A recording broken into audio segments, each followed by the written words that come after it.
Alrighty guys, and welcome back. Today we're going to be spawning in on Tormented Creek. We've got a teammate to my left hand side, which we can already hear crying, therefore he is going to be running No Mither. Now we can kind of hope that he's going to be running No Mither with Resilience, etc. Corrupted Intervention by the killer, another teammate outside that we can see. I want to showcase to you guys this build. Now this build is going to be including the fact that I can keep my add-ons at the end of the trial, which can be substitute to change with either Iron Will or Adrenaline at your own leisure. He feels very close for a 32-meter killer tear radius that I can't hear, therefore I'm thinking he actually has Monitor and Abuse. In fact, I'm 99% sure he has Monitor and Abuse because I heard a tiny heartbeat when he got further away and he entered Chase. Therefore, we know he's got Monitor and Abuse, we know he has Corrupt Intervention. Now, with the build I'm currently running, you guys are going to be able to notice that I'm going to be able to heal in approximately 6 seconds. Rather than a 32-second heal from self-care, I should be able to get 2 heals out in about 6 seconds, providing I get 1 skill check that is a grade. This being said, what do we know is going on behind us?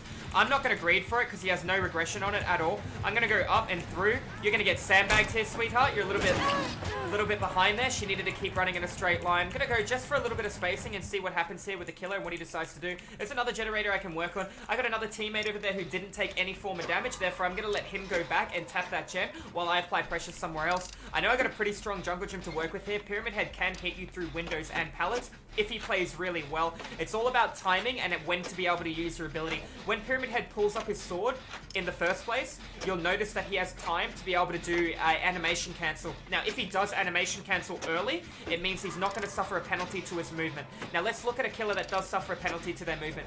Let's look at Clown. When the Clown refills his bottle, if you cancel the refill animation, you're going to notice the Clown is going to stop his movement pretty much on the spot for a little bit of time, and it's going to hurt him quite a bit. That was bad movement by me. That was a good dead hard by my teammate. I don't actually know where the killer was. Good play on the window.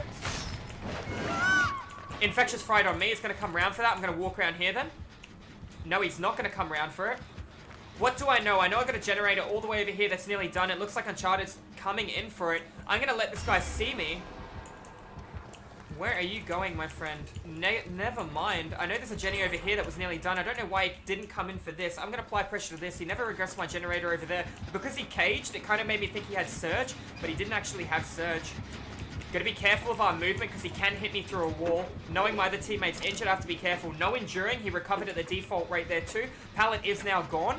Teammate did get good spacing between. Now, what my teammate should do is run straight to the guy on the hook, force him to respawn in a different location over here. That way we can save him. Because if the killer comes too close to a person on the hook nowadays, the cage, it'll teleport them across the map. Now, looking at the bar, he has 60 seconds before he hits struggle. That being said, he's already almost at struggle. It takes 60 to hit struggle. It takes 60 from struggle to go into death. To be eliminated from the trial. Now, you will get about 500 points for hook saving somebody. I do have botany to be able to heal him quicker. I wouldn't use the medkit unless I absolutely needed to. Knowing the killer has Infectious Fright, the killer has Monitor and Abuse. Look how far away I am. And we know the killer has Corrupt Intervention. Therefore, he has one perk that's Maya. So it's either Barbecue or Pop. Now, he caged somebody rather than anything else. Therefore, I actually think he might be looking at running something a little different here. That's the botany heal. Get him up nice and early. We're going to go over here. I think he's going to be running Barbecue, and that's going to hurt him because he's not going to have any generator stability or regression throughout the trial. Got a teammate working on the gen with me. 2 people, 47.5 seconds to get the gen done if we get no grades, and I'm missing a lot of my grades today, which is unfortunate. I'm sure we'll get there a little later on in the trial. Now, what do we know? We can look in the bottom left-hand side of the screen, and we can see Uncharted, who is currently the Obsession, is being chased by the killer. Therefore, Phil is on full health. MIA, unaccounted for, most likely applying pressure towards an objective. I have a teammate who is injured to my left-hand side, also applying pressure towards the same objective. I am on 4-2. Therefore, I know one person is Maya, one person is in Chase, 2 people working on the same generator. Now, realistically, the best way to beat a killer nowadays is apply split pressure in different areas, especially if you're going to be versing a killer that lacks map momentum. Even if you are going to be versing a killer like a Nurse, a Hillbilly, a Freddy Krueger, somebody who can get around the board real quick, even a Billy or an Oni. This is the kind of time where applying gens in different areas will hurt them. Now, we know this guy has Infectious Fright, so he's counting on us staying injured and grouping up. He won't get any value if we decide to split up and apply pressure elsewhere, so we'll be countering his build by working separately. That being said, did see a little opportunity to heal my teammate. I have botany knowledge, so I can heal him at a quicker rate as well. Keeping that in mind, I can still heal with my medkit, which I am wanting to showcase to you guys a little later on in the trial. I might actually run in here and take a free hit. Unfortunately, I did not take that hit for him.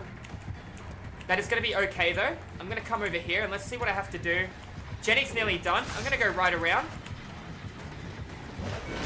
Good shot by him. Took the hit. Let's show you just how quickly this goes. So look at this bar going right now, guys. It's approximately 6 seconds if I get no skill checks. And if I get that one great, it just goes to show you that I am already full health. Now I am not going to use it. I'm going to let him see me right now and see what he decides to do.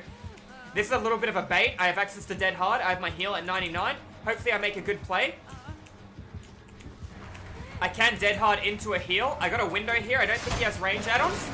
He just missed it too. Looks like I dead harded over it. I'm going to tap that heal real quick and let's come through here. We're going to go around this jungle gym rather than through. And he thought we were going to go right through by looks of things. So what do we know? We know the pyramid head is right there. He's going to be able to see my scratch marks. Will he step the window? He did not, so I will fast forward the window when he mispositions. I'll then go back around again, waiting for him to do something here. Gonna go right back through. I don't actually have adrenaline on this character like I normally do, so I'm lucky I sidestepped it, but I will still have access to be able to heal in 6 seconds approximately. Not going to the closed door. We'll go to the far away one, knowing where the kill is. He should hide, because I've left a lot of scratch marks here, and he can probably get away with it. We're gonna go all the way right around here, and then we're gonna come back in for that door, based on the fact we can loot this building if we need to. He broke the pallet. He has him on abuse. He's still chasing, even though it sounds like he is not. Let's see if we can see him through here. He's still coming all the way around, which is good. So I'm gonna run one entire lap of this, and then I'm gonna go for that door, because the pistons should tell me that the door is nearly done. Let's see what he decides to do if he tries to double back right now. He still hasn't double backed. Looks like he's kind of lost me there. I'm going to let him see me for a second. Come on, my friend. I'm over here. That door is going to be open in front of me right now, or the other door is open. 3 pistons on this door. I should be able to escape right now. There's our 3 pistons. Now, if he doesn't have Noed, which I don't think he does, he's not going to be able to catch and get the hit. And we're going to be able to leave. That's a little bit of a play. You notice how his sword was in the ground then? It means he's losing his movement and his side turn. So when I was talking about a pyramid head cancelling this animation, before he puts the sword in the ground, he has about 1 second, 1.5 seconds, which is when you bait the sword in the ground to then do a pull up if they choose to use a pallet or go through. I never saw him do it once that trial. He just tried to anticipate the movement. Anyways, guys, GG's well played. If you're watching this informative game over at YouTube, this is the fastest medkit you can use in Dead by Daylight right now. Get it done in 6 seconds. That being said, make sure you slap that subscribe button for more educational, informative Dead by Daylight content like this for both Killer and Survivor. GG's well played, guys, and I'll see you in the fog.